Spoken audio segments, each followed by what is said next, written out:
హల్లెలూయా. మంచిది, సమయంలో వాక్యాన్ని విందాం.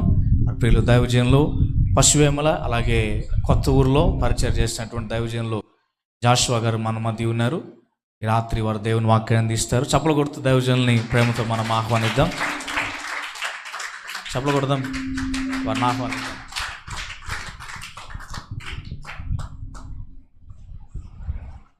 దేవుని నామానికి స్తోత్రం. మీ అందరికి నా వందనాలు. నన్ను ఆహ్వానించినటువంటి దైవజనులు జాన్విస్లయ్య గారికి కూడా ప్రత్యేకమైన వందనాలు. వాళ్ళ కుమారులు జాయిసామ్కి, ఇజ్రాయిల్కి ప్రత్యేకమైన వందనాలు. మరి ఈ మధ్యకాలంలో నేను బైబిల్ చదువుతూ ఉన్నప్పుడు అపోస్తుల కార్యాలు ధ్యానం చేస్తూ ఉన్నప్పుడు చాలామంది చాలా రకాలుగా మోటివేట్ అవుతూ ఉంటారు. ఒక వ్యక్తిని చూసినప్పుడు, ఒక పాటలు పాడే వ్యక్తిని చూసినప్పుడు నేను అలాగే పాడాలి అని కోరుకుంటారు. ఒక వ్యక్తి వాక్యం చెప్పేటప్పుడు నేను కూడా అలాగే ఉండాలనుకుంటారు. అంటే ఒక వ్యక్తిని చూసినప్పుడు అలా ఉండాలని ఆశపడటంలో తప్పేం లేదు. కానీ అలా ఉండాలి అని అంటే ఆ రూపాంతరంలోకి చెందిన తర్వాత ఇది సాధ్యమవుతుంది. కానీ ఇక్కడ సంఘము కూడా ఇలా ఉంటే బాగుంటుంది. కాపరి యొక్క ఆశయాలన్నీ కూడా సంఘం ఏ రీతిగా నడపాలి, ఈ కడవరి దినాల్లో ఎలా సిద్ధపరచాలి, ఏ విధంగా సిద్ధపరచాలన్నదే ఎక్కువగా ఆలోచన మొదలవుతూ ఉంటుంది. అయితే అపోస్తల కాలంలో సంఘాన్ని ఏ విధంగా సిద్ధపరిచారు అని అంటే అన్నీ నేర్పించాల్సిందంతా సంఘానికి నేర్పించారు. ప్రార్థన, ఉపవాసము, విజ్ఞాపన, శ్రమలో వచ్చినప్పుడు ఏ విధంగా ప్రార్థన చేయాలనేది నేర్పించారు. సంఘంలో ఒక భాగము ఉపవాస ప్రార్థన అనేది విజయానికి సూచనగా ఉన్నది. పేతురు సంఘానికి నేర్పించాడు, మొత్తం నేర్పించాడు. ప్రార్థించడం నేర్పించాడు, ఉపవాసము ఎలా ఉండాలో నేర్పించాడు, శ్రమల్లో ఉన్నప్పుడు ఏ విధంగా ఉండాలో నేర్పించాడు. అన్నిటికంటే ముఖ్యంగా సంఘము ఏక మనసు ఏకాత్మతో ఐక్యత కలిగి ఎలా ఉండాలో కూడా నేర్పించాడు. నేర్పించిన తర్వాత పేతురు అకస్మాత్తుగా మరి చెరసాలలో వేయబడతాడు. అక్కడ మంచి మాట ఉంటుంది, పేతురు చెరసాలలో వేయబడెను, సంఘమైతే అత్యాశక్తితో దేవునికి ప్రార్థన చేయుచుండెననే మాట. అంటే ఇక్కడ చూడండి, నాయకుడు ఉన్నప్పుడు అందరూ రావటం, అందరూ కలుసుకోవటం వేరు. నాయకుడు లేనప్పుడు ఎలా ఉంటుందనంటే, ఒక్కొక్కరి మనసు ఎలా ఉంటుందనంటే, ఇంకా నాయకుడే లేడు, సంఘానికి ఎలా పోవాలి, ఏ విధంగా ఉండాలి, ఇంక అక్కడికి పోయినా కానీ ఏముంటుంది అనేవాళ్ళు కొంతమంది. కొంతమంది ఏమో ఎవరో మాట మనం ఎందుకు వినాలి అనేది కొంతమంది. కానీ ఈ సంఘములో ఎలా ఉందనంటే, సంఘ నాయకులు లేనప్పుడు ఎవరు దారి వాళ్ళే చూసుకోలేదు. అక్కడ ఏం చేశారంటే సంఘమంతా, అంటే అందరూ కలిశారు. ఒక శ్రమ వచ్చినప్పుడు సంఘమంతా కలిసి, నాయకుడు లేని పరిస్థితుల్లో అందరూ కలిసి ఆ చోట అత్యాశక్తితో ప్రార్థన చేస్తే పేతురు చెరసాల నుంచి విడిపించబడ్డాడు. హల్లెలూయా, హల్లెలూయా. ఈ యొక్క ధ్యానం చేస్తూ ఉన్నప్పుడు నాకు వచ్చిన ఆశ ఏందనంటే, నేను ఉన్నా లేకపోయినా సంఘములో ఈ విధంగా ఐక్యత కలిగి ఉండాలి, ఈ విధంగా ప్రార్థించాలి. ఎందుకంటే నాయకుడు ఈరోజు ఉండొచ్చు, రేపు లేకపోవచ్చు, కానీ సంఘము ఎప్పుడు స్థిరంగా ఉంటుంది. హల్లెలూయా. కానీ సంఘములో ఉన్న విశ్వాసులు మనుషుని వైపు చూడకుండా దేవుడు ఈ స్థలంలో ఉన్నాడు, దేవుడు ఉన్నాడు అనేటువంటి హృదయవాంఛన కలిగి ఏం చేయాలంటే ఎప్పుడు క్రమంతో నడుచుకోవాలి. బైబిల్లో ఒక మాట ఉంది, మత్తయి సువార్త 18వ అధ్యాయము 20వ వచనంలో, ఎవరైతే ఇద్దరు భూమి మీద ఏక మనసుతో ప్రార్థన చేస్తారో దేవుడు తప్పకుండా ప్రత్యుత్తరం ఇస్తాడంట. హల్లెలూయా. అంటే మనుషులలో ఏక మనసు కావాలి. ప్రార్థించే విధానంలో కానీ, కలిసిపోయే విధానంలో కానీ, అంటే యూనిటీలో, ఐక్యతలో చాలా బలం ఉంది. మన పెద్దలు అంటారు ఐకమత్యమే మహాబలం అని అంటారు. ఇది పేతురు సంఘంలో చాలా సాధ్యమైంది. తర్వాత అలా చదువుకుంటూ ధ్యానం చేస్తూ ఉన్నప్పుడు అంతియొక సంఘం అనే ఒక సంఘం ఉంది. హల్లెలూయా. ఇది అపోస్తుల కాలంలో పెద్ద సంఘం. ఇది ఈ సంఘానికి ఉన్న ఆశయాలు, ఈ సంఘానికి ఉన్న విధానము, అంటే ఒక రకంగా చెప్పాలంటే ఇది మిషనరీ సంఘము, అంటే సేవకుల్ని పంపించే సంఘం. ఈరోజు సంఘాలన్నీ ఉన్నాయి, సేవకుల్ని తయారు చేసే సంఘాలు చాలా తక్కువగా ఉన్నాయి. ఒక దర్శనం కలిగినటువంటి సంఘాలు చాలా తక్కువ ఉన్నాయి. కానీ ఈ సంఘములో కూడా ఇది ఎక్కడ ఉందంటే అన్యజనులలో, అంతియొక్క ఎక్కడ ఉందంటే అన్యజనులకి ప్రధానమైన నగరం అది. ఎక్కువ అన్యజనులు ఉంటారు, తర్వాత గ్రీకులు ఉంటారు, తర్వాత యూదులు ఉంటారు, అన్ని రకాల మనుషులు ఉంటారు. కానీ ఎక్కువగా అన్యజనులు ప్రధానమైనటువంటి నగరం అన్నమాట అది. ఆ చోట మరి ఎలా ఉంటుంది? అన్యజనుల మధ్యలో సంఘము అని అంటే అది ఎలా ఉంటుందంటే కొంచెం కష్టతరంగానే ఉండొచ్చు. కానీ అన్యజనులలో మార్పు వచ్చినప్పుడు అది గొప్ప ఉజ్జీవకరంగా ఉంటుంది. ఈ సంఘము ఎలాంటి పరిస్థితులను ఎదుర్కొందనంటే అన్యుల మధ్యలో సువార్త ప్రకటిస్తూ ఉన్నటువంటి సమయంలో అనేక శ్రమలను అనుభవించింది. ఈ సంఘంలో ఫస్ట్ మెయిన్గా చూసేటువంటిది ఏంటంటే ఏ సఫరింగ్ చర్చ్, అంటే శ్రమ పడిన సంఘం ఇది. హల్లెలూయా. అంతియొకయ అంటే తట్టుకోవడం అన్నమాట దాని అర్థం. అన్నిటినీ తట్టుకునే విధంగా ఉంది. ఆ టైంలో స్టెఫాన్ మరణం అనేది భయాన్ని కలిగించింది, ఆందోళన కలిగించింది. ఆ టైంలో వాళ్ళు ఏమనుకున్నారంటే అపోస్తుల కార్యాలు 11వ అధ్యాయం 19వ వచనంలో స్టెఫాను విషయంలో కలిగిన శ్రమను బట్టి చెదిరిపోయిన వారు యూదులకు తప్ప మరి ఎవనికి వాక్యము బోధింపక ఫెనెకే, కుప్ర, అంత్యొక ప్రదేశముల వరకు సంచరించిరి. హల్లెలూయా. వీళ్ళు ఎవరికి బోధించాలనుకున్నారు? కేవలం యూదులకు మాత్రమే. స్టెఫాను మరణం అనేది చాలా భయాన్ని కలిగించింది అన్నమాట. అంటే అట్టి శ్రమల్లో కూడా ఈ సంఘము తట్టుకోవటానికి దేవుడు కృప చూపించాడు. మనకు కూడా ఆలోచన వస్తుంది, దేవుని నమ్ముకోక మునుపు ఒక తీరుంటే దేవుని నమ్ముకున్న తర్వాత అన్ని వైపుల నుంచి అనేక శ్రమలు బయలుదేరినప్పుడు మనకు వచ్చేటువంటి ఆలోచన ఏంటంటే నేను ఎందుకయ్యా నా క్రైస్తవుణ్ణి? గతంలోనే బాగుంది కదా, పాత రోత జీవితంలోనే చాలా బాగుంది కదా, నేను క్రిస్టియన్ అయిన తర్వాత అనేకపరమైన శ్రమలను ఎదుర్కొంటూ ఉన్నాను, అనేకపరమైన బాధలు ఎదుర్కొంటూ ఉంటున్నాను. ఒక రకంగా అనిపించాలంటే కొంతమంది అయితే సమాజంలో క్రైస్తవుని అని చెప్పుకోవడానికి సిగ్గుపడుతున్నారు. చాలామంది కూడా సొసైటీ ఈ మధ్య సర్వే జరిగింది, సచివాలయం తరపున వాలంటీర్స్ సర్వే జరిగినప్పుడు రిలీజియన్ విషయంలో చర్చికి వచ్చే వాళ్ళు కూడా చాలామంది ఏంటంటే క్రిస్టియన్ అని చెప్పుకోవడానికి కొంత రిజెక్ట్ చేశారు, తిరస్కరించారన్నమాట.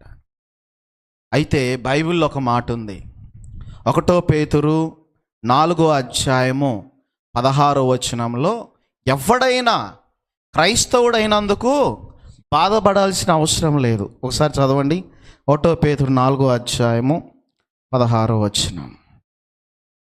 1 పేతురు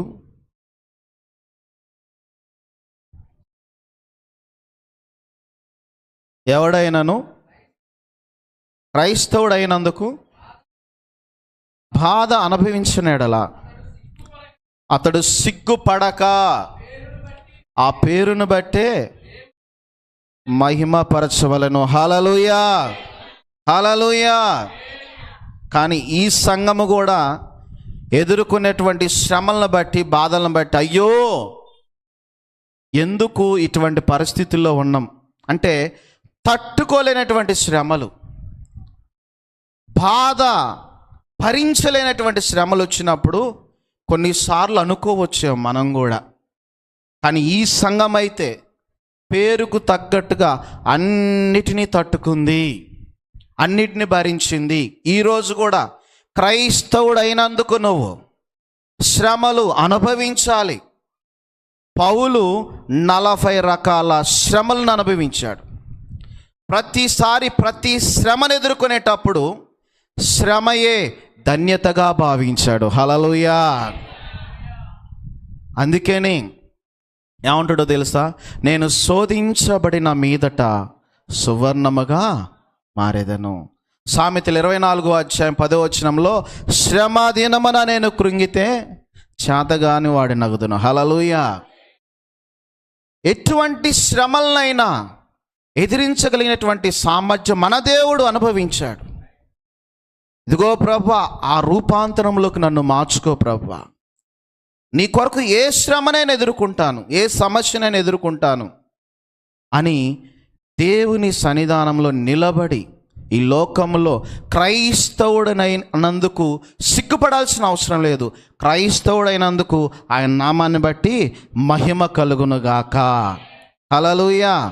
ఆయన నామానికి మహిమ వచ్చే బిడ్డగా ఉండాలి, ఆయన నామానికి ఘనత తెచ్చే బిడ్డలుగా ఉండాలి. కానీ చెప్పుకోవడానికి, సమాజంలో చెప్పుకోవడానికి క్రిస్టియన్ అనేది సిగ్గుపడకూడదు. కొంతమంది అయితే దాచిపెట్టుకుంటారు, కొంతమంది అయితే మన విధి విధానాలు, మన ప్రవర్తన చూసి మీరు చర్చికి వెళ్తారా అంటే అది చెప్పుకోవడానికి సిగ్గుపడతారు. హల్లెలూయా. ఎందుకంటే సమాజంలో అందరిలో మనం క్రిస్టియన్ అని ఎప్పుడైతే ఒప్పుకుంటామో పరలోకంలో మన తండ్రి అక్కడ ఒప్పుకుంటాడు. హల్లెలూయా.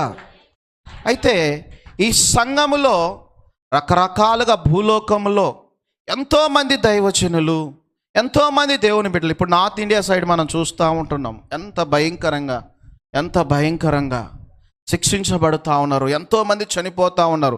క్రీస్తు కొరకు హతసాక్షులుగా మారుతూ ఉన్నారు. క్రీస్తు కొరకు నేను చనిపోవడానికి సిద్ధమే అన్నట్టుగా ఉన్నారు. ఈరోజు నీ దాకా వస్తే నువ్వు సిద్ధంగా ఉన్నవా లేవా? నీ దాకా వస్తే క్రీస్తు కొరకు నువ్వు చనిపోవడానికి సిద్ధంగా ఉన్నావా లేవా? స్టెఫాను చేసిన తప్పేమి లేదు. దేవుని గురించి మాట్లాడుతూ ఉన్నప్పుడు దేవుని గురించి విన్నవాళ్ళు భయంకరంగా మూర్ఖత్వంతో వాళ్ళేంది రాళ్లతో కొట్టి చంపారు.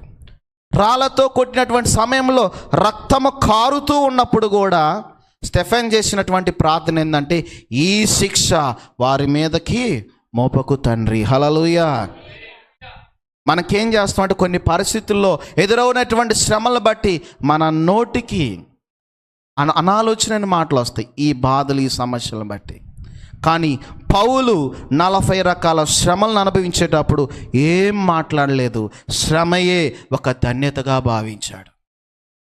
ఈ సంఘము కూడా అనేక రకాల శ్రమలను ఎదుర్కొన్నప్పుడు తట్టుకోగలిగింది. రెండవది విస్తరించిన సంఘము. హల్లెలూయా. ఈ సంఘంలో రెండో క్వాలిటీ ఏంటంటే ఎన్ ఎక్స్టాండింగ్ చర్చ్. విస్తరించబడింది. శ్రమలు వచ్చినాయి కదా, బాధలు వచ్చినాయి కదా అని సువార్త ఆపలేదు. సువార్త తన ఊపిరిగా భావించి ప్రకటించింది. సువార్త ప్రకటించింది. ఆరంభంలో ఎలా ఉంది అని అంటే, సువార్త ప్రకటిస్తూ ఉన్నప్పుడు 3,000 మంది బాప్తీసం తీసుకున్నారు. తర్వాత 5,000 మంది బాప్తీసం తీసుకున్నారు. తర్వాత సంఖ్య కనబడలేదు, అనేకులని. ఇవన్నీ కూడా అపోస్తుల కార్యాలు 2వ అధ్యాయం 41వ వచనంలో 3,000 మంది ఉంది. అపోస్తుల కార్యాలు 4వ అధ్యాయం 4వ వచనంలో 5,000 మంది ఉంది. అపోస్తుల కార్యాలు 5వ అధ్యాయం 14వ వచనంలో అనేకులను ఉంది. తర్వాత సంఖ్య చెప్పకుండా బహుజనులు అని చెప్పడం జరిగింది. హల్లెలూయా. హల్లెలూయా.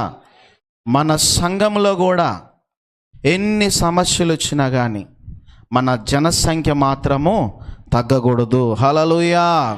హల్లెలూయా.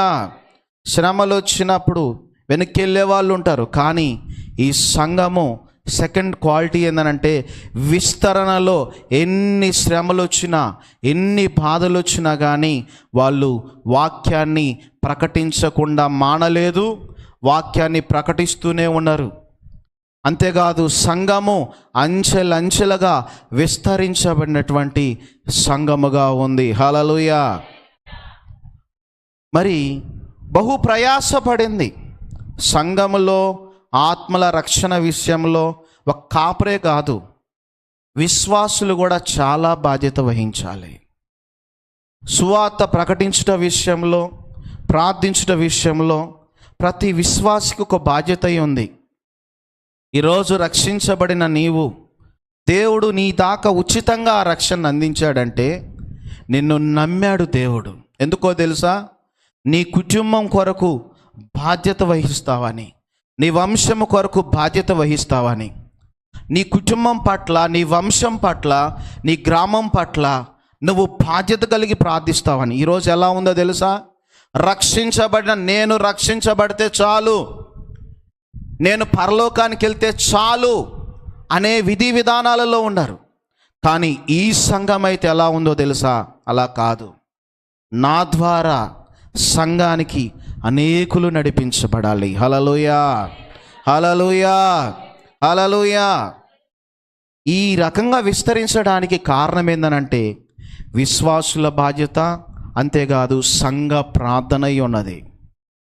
కాబట్టి శ్రమను అనుభవించింది సంఘ విస్తరణలో కూడా సంఘములో ఉన్న ప్రతి విశ్వాసులు కూడా సహకరించే విధంగా తయారైందనమాట. అంతేకాదు ముఖ్యంగా, అతి ముఖ్యంగా సంఘాల్లో ఉన్నటువంటిది, ఈరోజు సంఘం ఉంటుంది, సంఘంలో మరి విశ్వాసులు ఉంటున్నారు, చర్చెస్ రూపు విషయంలో కూడా చాలా బాగుంటుంది. కానీ సంఘములో వాక్యం అనేది చాలా కొరతగా ఉంది. కానీ ఈ సంఘం ఎలా ఉందనంటే వాక్యాన్ని ప్రకటించే సంఘముగా ఉంది. ఈరోజు నేటి దినాల్లో వాక్యము ఎక్కడైతే కొరతగా ఉంటుందో, వాక్యం ఎక్కడైతే తక్కువగా ఉంటుందో అక్కడ ఏమవుతుందంటే జీవము తక్కువైపోద్దనంట, ఉజ్జీవం అనేది తక్కువైపోద్దనంట.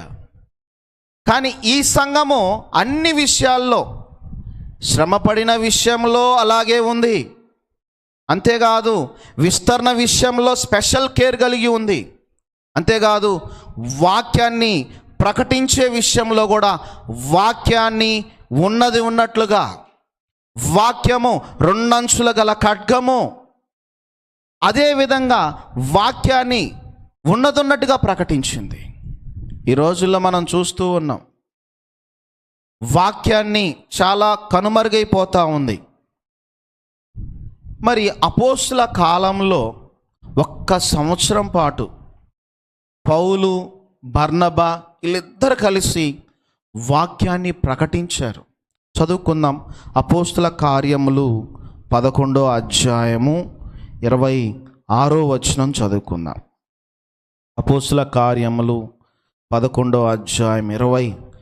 వారు కలిసి 1 సంవత్సరమంతయు సంఘములో ఉండి బహుజనములకు వాక్యమును బోధించిరి.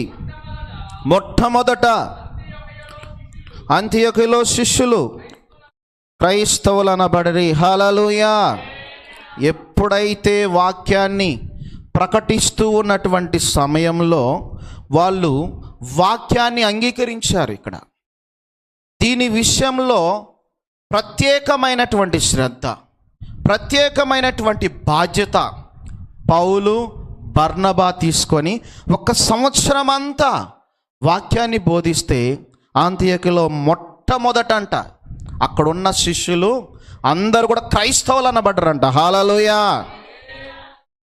వి ఆర్ ఏ క్రిస్టియన్స్, మేమంతా క్రిస్టియన్స్, మేమంతా కూడా క్రైస్తవులు. అంటే అంతియోకులో అన్యజనులు ఉన్నారు, యూదులు ఉన్నారు, గ్రీకులు కూడా ఉన్నారు. అంటే గ్రీకులు మంచి జ్ఞానం కలిగినటువంటి వారు ఉన్నారు. కానీ అక్కడ సపరేట్గా వర్గం అనేది, రిలీజియన్ అనేది రాలేదు. అందరూ కూడా అక్కడ క్రైస్తవులు అనబడరంట. హల్లెలూయా. మనం కూడా ప్రార్థిస్తూ ఉంటాం, ప్రభువా మా దేశము క్రైస్తవ భారతదేశముగా మార్చు నాయన, మా రాష్ట్రము క్రైస్తవ రాష్ట్రంగా మార్చు నాయన. అంటే ఈ ఆంతియొక్క ప్రాంతము అన్యజనులకి ప్రధానమైన నగరమై ఉంది. ప్రధాన నగరముగా ఉన్న ఈ ప్రాంతంలో మొట్టమొదట శిష్యులు క్రైస్తవులు అనబడ్డారు అని అంటే కారణం ఏందో తెలుసా? వాక్యాన్ని ఉన్నదున్నట్టుగా బోధించారు, వాక్యాన్ని అంగీకరించారు, దేవుణ్ణి కూడా అంగీకరించినట్టుగా ఉంది. ఈరోజు మనం తెలుసుకోవాల్సిన విషయం ఏంటంటే, వాక్యం ఉజ్జీవకరంగా ఉన్నప్పుడు సంఘం కూడా ఉజ్జీవంగా ఉంటుంది. ఒక దైవజనుడు అంటాడు, లియోనార్డ్ రావెల్ హిల్ అనేటువంటి వ్యక్తి గొప్ప ఉజ్జీవ ప్రసంగకుడు. తను ఎంతో గొప్ప ప్రసంగాలు చేశాడు. ఒక్కొక్క ప్రసంగం అంతా కూడా తన విధానాలు చూస్తే చాలా భారముతో ఆత్మలు రక్షించబడాలి, ఆత్మలు మందిరానికి చేపట్టబడాలి అనేటువంటి ఉద్దేశముతో తన ప్రార్థనలో కూడా, తన ప్రకటించే విధానంలో కూడా తను ఎప్పుడు కూడా భారముతో ఉంటాడు. తను పలికినటువంటి మాట ఏందనంటే, the dead preachers give dead sermons to the dead people అన్నట్టు. అంటే జీవం లేని బోధలో, జీవం లేని ప్రసంగాల మధ్య జీవం లేని ప్రజలకు అందిస్తారా అంటాడు అక్కడ. ద డెడ్ ప్రీచర్స్, జీవం లేని బోధకులు, జీవం లేని ప్రసంగాలు జీవం లేని ప్రజలకు అందిస్తారని. అంటే చెప్పబడిన బోధలో జీవం లేకపోతే ప్రసంగంలో కూడా జీవం ఉండదు. హల్లెలూయా. చెప్పబడిన ప్రసంగంలో జీవం లేకపోతే జీవం లేని ప్రజల మధ్య బోధించినట్టు, అంటే చనిపోయిన వారి మధ్యలో. ఇతను అంటాడు, గొప్ప ఉజ్జీవ ప్రసంగికుడు. తను ప్రసంగిస్తూ ఉన్నటువంటి సమయంలో తను ఆత్మల పట్ల బహుభారం కలిగి వాక్యాన్ని ప్రకటిస్తూ ఉన్నప్పుడు కొన్ని ఆత్మలు రక్షించబడ్డాయి అంట.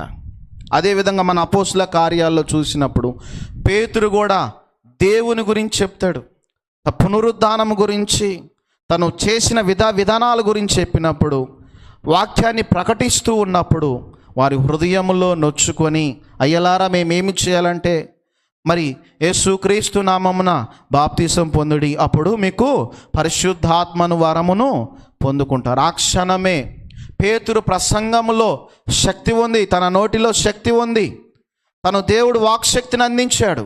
ఆ టైంలోనే మొట్టమొదటి ప్రసంగం 3,000 మంది రక్షణ పొందడానికి దేవుడు దయ చూపించాడు. హల్లెలూయా. మరి 2 తిమోతి 4వ అధ్యాయం 2వ వచనంలో కూడా వాక్యాన్ని ప్రకటించుము, సమయమందు అసమయమందు ప్రయాసపడము, ఖండించుము, బుద్ధి చెప్పుము అని ఉంది. వాక్యం విషయంలో వాక్యానుసారమైన జీవితం లేనప్పుడు, ఇష్టం వచ్చినట్టు బ్రతుకుతూ ఉన్నప్పుడు, వాక్యం ద్వారా నీతో మాట్లాడినప్పుడు, మనం ఎన్నోసార్లు దేవుడు మనతో మాట్లాడినా కానీ, మన విధి విధానాలు కానీ, మన ప్రవర్తన విషయంలో కానీ ఎన్నిసార్లైనా మార్పు లేకపోతే దేవుని ఉగ్రత మన మీదకు వస్తుంది. ఈరోజు రక్షించబడొచ్చేమో కానీ, రక్షణ పొందొచ్చేమో కానీ, మన జీవించే విధానాలలో మొదటి స్థానము దేవునికి ఇవ్వాలి. హల్లెలూయా. ప్రభువా, నీ చిత్తము నాయన, నీకు లోబడుతాను ప్రభువా. నా బ్రతుకు, నా జీవితం నా ఇష్టము కాదు, నీకు నచ్చినట్టుగా బ్రతుకుతా, నీకు తగ్గట్టుగా బ్రతుకుతా. భూమి మీద నా నుంచి నీకు ఏ రోజు కూడా అవమానం రాకుండా బ్రతుకుతానని మంచి తీర్మానం, మంచి నిబంధన కలిగి ఉంటే, దేవుని ఎడల భయము కలిగి, భక్తి కలిగి జీవిస్తే దేవుని సంతోషపరిచే విధంగా ఉండాలి కానీ దేవుని బాధ కలిగించే విధంగా ఏ రోజు కూడా ఉండకూడదు. రక్షింపబడిన నాటి నుంచి ఒకటే టికెట్ ఉంది మనకి. హల్లెలూయా. చాలామంది ఏమంటారంటే, బాప్టిజం తీసుకున్నా, ఎప్పుడైనా రెడీగా ఉన్నా అని చెప్పేసి. టికెట్ ఉంటే సరిపోతుందా చెప్పండి? చేరవలసిన గమ్యానికి మనం చేరలేకపోతే ఏం ఉపయోగం చెప్పండి? ట్రైన్ ఉంది, ట్రైన్ టికెట్ తీసుకున్నాం, దాని టైం ఎప్పుడో దానికి రీచ్ అవ్వాలి. ట్రైన్ టైం ఎప్పుడు స్టార్ట్ అవుతుందో దాన్ని రీచ్ అవ్వాలి. టికెట్ ఉండి ఏం ఉపయోగం? అది పోయిన తర్వాత ఉపయోగం లేదు కదా. బైబిల్లో ఉంది, బుద్ధి గల కన్యకలు, బుద్ధి లేని కన్యకలు వాళ్ళే ప్రవర్తించినట్టు ఉంటుంది అన్నమాట. కాబట్టి దేవుని బిడ్డలారా, ఇక్కడ వాక్యాన్ని మనం సరి చేసుకోవాలి. మన జీవితానికి, వాక్యానికి తగ్గట్టుగా ఉన్నామా లేదా? ఉదయం లేవగానే అద్దాన్ని చూసుకున్నట్లుగా మన ఆత్మీయ జీవితం కూడా వాక్యం అనే అద్దాన్ని చూసుకొని సరి చేసుకోవాలి. హల్లెలూయా. వాక్యానుసారమైన జీవితాన్ని కలిగి ఉండాలి. యేసు వాక్యాన్ని బోధించాడు. ఆ వాక్యాన్ని బట్టే జనులందరూ కూడా కదిలించబడ్డారు. బహుజనులు ఆయన వెంట వెంబడించారని బైబిల్లో ఉంది. అంతేకాదు, ఈ సంఘము 4వ లక్షణం ఏందనంటే సహాయపడిన సంఘముగా ఉంది. హల్లెలూయా. ఎ హెల్పింగ్ చర్చ్. సంఘం అనేది ఇతరులకి సహాయకరంగా ఉండాలి. ఒకరోజు ఒక క్లౌదియా చక్రవర్తి కాలమందు భయంకరమైన కరువు వచ్చేసింది. చదువుకున్న అపోస్తుల కార్యములు 11వ అధ్యాయము 27వ వచనం. ఆ దినములందు ప్రవక్తలు యెరూషలేము నుండి అంతియకు వచ్చిరి. వారిలో ఆగాబను ఒకడు నిలవబడి, భూలోకమంతట గొప్ప కరువు రాబోచున్నదని ఆత్మ ద్వారా సూచించను. అది క్లౌదియా చక్రవర్తి కాలమందు సంభవించును. అప్పుడు శిష్యుల్లో ప్రతివాడు తన శక్తి కొలది యూదయలో కాపురమున్న సహోదరులకు సహాయము పంపుటకు నిశ్చయించెను. అలాగున చేసి బర్నబా, సౌలు అను వారి చేత పెద్దల ఎదుగు దానికి పంపిరి. హల్లెలూయా. అంటే కరువు కాలంలో కూడా సంఘము ఆదుకున్నది, ఇవ్వటం నేర్పించింది అన్నమాట. హల్లెలూయా. అంటే మనం ఇతరుల దగ్గర నుంచి తీసుకోవడం కాదులే, కానీ మన సహోదరులు అక్కడ కరువు, భయంకరమైన కరువు వచ్చినప్పుడు సంఘమంతా కూడా ఏం చేసిందంటే తన శక్తి కొలది హెల్పింగ్ చేయడం, అంటే సహాయము చేయట నేర్చుకున్నారు. ఈరోజు సంఘంలో పక్కవారు ఎక్కడెప్పుడు మనం ఈ మధ్య కాలంలో జరిగింది, మణిపూర్ రాష్ట్రంలో మొత్తం కూడా డ్యామేజ్ అయిపోయింది. కొన్ని రాష్ట్రాల్లో కొన్ని సంఘాలు వారి శక్తి కొలది ఏం చేశారంటే వాళ్ళు కొంత డబ్బును పంపించి ఆ రాష్ట్రంలో ఉన్న మన ప్రియులు రక్తంలో కడగబడినటువంటి బిడ్డలని చెప్పేసి కొంత సహాయం అందించింది. కొన్ని సంఘాలు ఆ దాతృత్వం కలిగినటువంటి సంఘాలు పంపించింది. ఇక్కడ క్లౌదియా చక్రవర్తి కాలంలో కరువు రాబోతుందని పరిశుద్ధాత్మ ద్వారా పలికినప్పుడు వాళ్ళు ఏం చేశారంటే సిద్ధపరిచారు. వారి శక్తి కొలది వారు ఏం చేశారంటే ఈ సహాయము చేశారు. హల్లెలూయా. ఈ సంఘము సహాయపడిన సంఘముగా ఉంది. హల్లెలూయా. అంటే మన సంఘము కూడా ఏం చేయాలంటే ఇవ్వటం అనేది నేర్చుకోవాలి. అంటే సహాయము చేయటంలో ఒక మాదిరికరంగా ఉండాలి. మరి ఆ రోజు కరువు కాలం వస్తుందన్నప్పుడు సంఘమంతా కూడా ఏం చేసిందంటే పౌలు, బర్నబా దగ్గరికి తీసుకొని వచ్చారని ఉంది. హల్లెలూయా. అంతేకాదు, 5వది ఏందనంటే సేవకుల్ని పంపించిన సంఘము. హల్లెలూయా. హల్లెలూయా. ఇప్పుడు సేవకులను పంపించిన విషయంలో ప్రధానంగా సొంత నిర్ణయాలు పనికిరావు. ఒక 4-5 ఉంటే ఎవరిని పంపించాలి, ఏ విధంగా పంపించాలని సొంత నిర్ణయాలు తీసుకోలేదు సంఘము. ఏ నిర్ణయం తీసుకుందనంటే దేవుని దగ్గర కూర్చొని, దేవుని దగ్గర విచారించి, దేవుని చిత్తమేదో తెలుసుకుంది.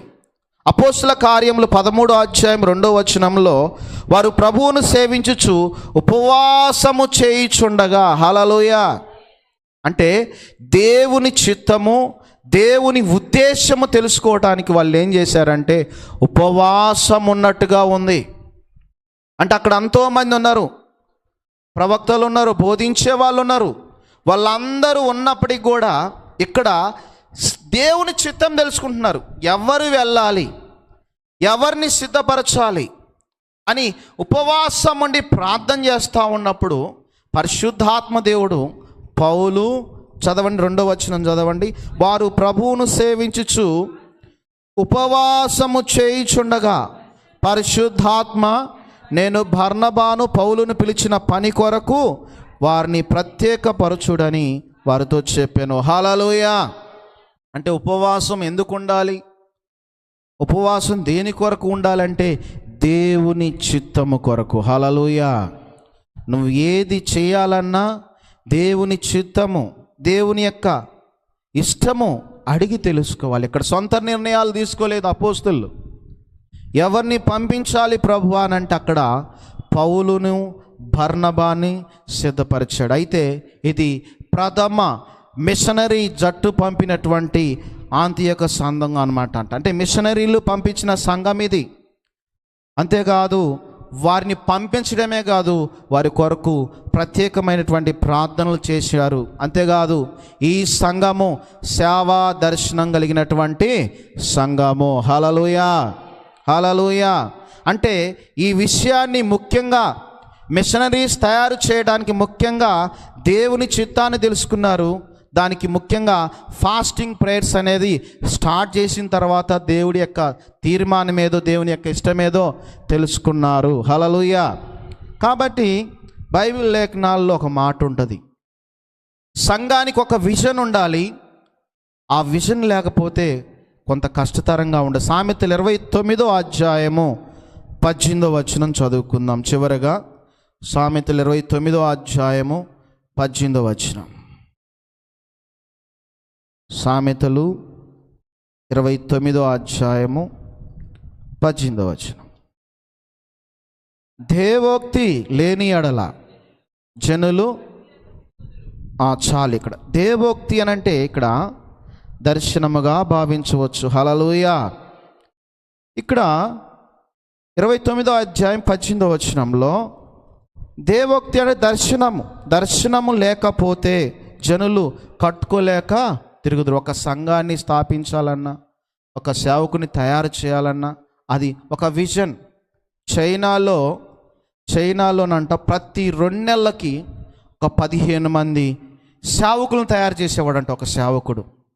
ఒక సంవత్సరంలో అందరు కలిసి 1,00,000 మంది విశ్వాసుల్ని సిద్ధపరిచేవారంట. హల్లెలూయా. అంటే విజన్ అంటే ఎలా ఉంటుందంటే ఆత్మలో రక్షించటంలో, సేవకులు సిద్ధపరచటంలో ఒక ప్రధానమైనటువంటి లక్ష్యం కలిగి ఉంది. అంతేకాదు సామెతల 11వ అధ్యాయము 14వ వచనంలో నాయకుడు లేని జనులు చెడిపోవుదురు. అంటే అన్నిటికంటే ముఖ్యంగా నువ్వు ఏది చేయాలన్నా కానీ నాయకుడు అనేవాడు అవసరం.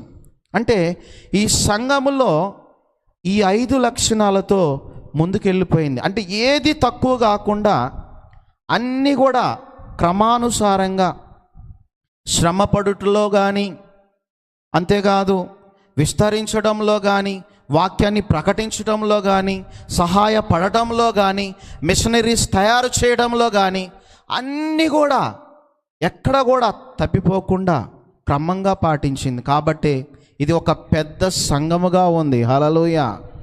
కాబట్టి మరి ఈ యొక్క దీన్ని ధ్యానం చేస్తూ ఉన్నప్పుడు మన సంఘాలు కూడా ఇటువంటి ఒక క్వాలిటీస్ అంటే ఇటువంటి లక్షణాలు కలిగి ఉంటే మన సంఘము కూడా రాబోయే దినాల్లో అటువంటి అంత్యక సంఘములాగా అనేక మిషనరీలు యేసుక్రీస్తు నామములో లేచుదురుగాక.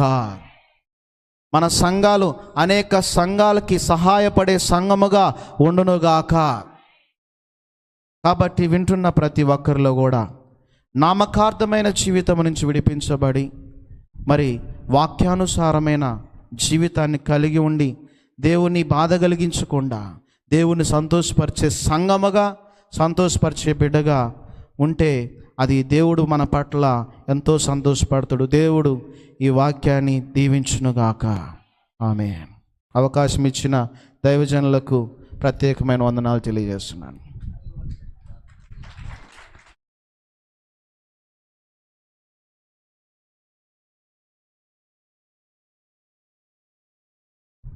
దేవునికి స్తోత్రం. హల్లెలూయా. గట్టిగా చెప్పండి హల్లెలూయా. ఎంతమంది శ్రద్ధగా మరి దేవుని వాక్యాన్ని విన్నారు? అపోస్తలులు ఆ కార్య గ్రంథాల్లో ఎన్నో వారి యొక్క పరిచర్య, వారు ఏ విధంగా దేవుని కొరకు పాటుపడ్డారు, శ్రమపడ్డారు, ఆత్మలు ఎలాగో సంపాదించారు, సంఘము అనుదినము ఏ రీతిగా విస్తరించబడిందో, సంఘం విస్తరించబడేటప్పుడు అనేకమైనటువంటి ఆటుపోట్లు, అనేకమైనటువంటి శ్రమలు, ఇబ్బందులు గురైనవి. ఆయన అన్నిటిని ఓర్చుకుని తట్టుకుని అన్నిటికీ నిలవబడి సంఘ క్షేమము కొరకు వారు ప్రయాసపడ్డారు. వారిలో ఉపవాసం ఉండి ప్రార్థించటం వారు మొట్టమొదటిగా తెలుసుకున్నారు. చప్పట్లు కొట్టండి ఒకసారి గట్టిగా. హల్లెలూయా, హల్లెలూయా. కనుక ఉపవాస ప్రార్థనే విజయానికి మూలం. నువ్వు విజయం పొందాలి అంటే ఒక శోధన, ఒక శ్రమ నీ జీవితంలో ఉన్నది అని నువ్వు పతాక వెళ్ళి నోరు తెరిస్తే శోధన వచ్చింది, శ్రమ, శోధన, శ్రమ, ఇదే మాట చెప్తూ ఉంటారు చాలామంది. శోధనలు, శ్రమలు వస్తాయి. అవి రానిదే నీలో ఉన్నటువంటి విశ్వాసము బయటికి కనబడదు. అవి వచ్చినప్పుడే నీలో గొప్ప విశ్వాసాన్ని పెంపొందించుకుని భారము కలిగి ప్రార్థన, నోటితో చెప్పరే అమ్మా, ప్రార్థన చేయాలి. శ్రమ వచ్చినప్పుడు మానుకోకూడదు. శ్రమలు వచ్చినప్పుడు దేవునికి దూరం కాకూడదు. అలా దూరం అయిపోతే నువ్వు ఏమి సాధించలేవు. ప్రస్తుతం ఒకవేళ నీ జీవితంలో లోకంలో కలిసి వచ్చినట్టుగా, దీవెన పొందినట్టుగా, లేక సమృద్ధి ఉన్నట్టుగా ఉంటుంది, కానీ అది ఏమాత్రం నీకు సంతృప్తిని, చెప్పండి, సంతృప్తిని ఇవ్వలేదు. నువ్వు ఎంత తిన్నా, నువ్వు ఎంత ఇది చేసినా సరైన సమాధానం, సరైన సంతోషము, ఆనందము, సంతృప్తి ఉండదు. ఆమేన్. చేతులెత్తరులు చెప్పండి గట్టిగా, హల్లెలూయా. కనుక ఉపవాస ప్రార్థన శాపపు కాడిని విరగగొట్టింది. విజయం పొందటానికి, అంటే శ్రమల మీద విజయం, రోగం మీద విజయం, పాపం మీద విజయం, శ్రమల మీద, అన్నిటి మీద విజయాన్ని సాధించటానికి ఉపవాస ప్రార్థన నీకు సహాయపడుతుంది.